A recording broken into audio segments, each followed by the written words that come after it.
ক্রিস্টাম আজকে ছিল একটা বিয়ে বাড়িতে নেমন্তন্ন, যার গিফট কেনার পর আমার মুখের হাসি না হাসিটা ছিল বিয়েতে নেমন্তন্ন খাওয়ার জন্য। যাই হোক, এরপর জামা কাপড় গুছিয়ে নিলাম, যেটা তৈরিও হয়ে গেছিলাম, যেটা ভিডিও আমি ইনস্টাগ্রামে পোস্ট করে রেখেছি অলরেডি। আর তারপর চলে এসেছিলাম বিয়ে বাড়ি অ্যাটেন্ড করতে। দেখতে পাচ্ছ হাসিটা, যেন ওই কার্পেটটা আমার জন্যই পেয়ে রেখেছে। অ্যান্ড দেন বুকে পাথর রেখে গিফটটা কিনেছিলাম, সেটা দিয়ে দিলাম। অ্যান্ড দেন আমাদের নজর ছিল এইদিকে, মানে আমরা আসি বিয়ে বাড়িতে আসলেই খাবার খাওয়ার জন্য। দীর্ঘ সময় অপেক্ষার পর এই যে মেয়েটা ছেচরের মতো দাঁড়িয়েছিল খাবার জন্য, কিন্তু সবচেয়ে বেশি আমি খেয়ে নিয়েছি টপ টপ করে। এরপর গাইস কোল্ড ড্রিঙ্কসও খেয়ে নিয়েছিলাম, কারণ ফ্রিতে কোনো কিছু খাবার ছাড়া যাবে না। এরপরে ইনিও খেয়ে নিলেন আমার দেখে দেখে। এরপর পকোড়া দেখছেন গাইস কত খায়, শুধু খায় খায় আর খায় খায়, বলার কিছু নেই।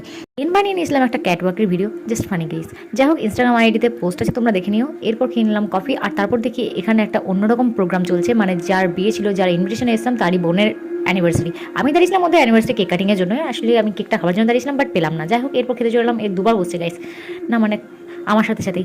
যাই হোক, এরপর এই যে মেনু কার্ড, যেটা আমার কর্তব্য দেখানো, তারপর খাবারটা ফিনিশ করে নিয়েছিলাম। আর তারপর হাতটা সুন্দরভাবে মুছে নিয়ে জলের মধ্যে ফেলে বাড়ি টাটা।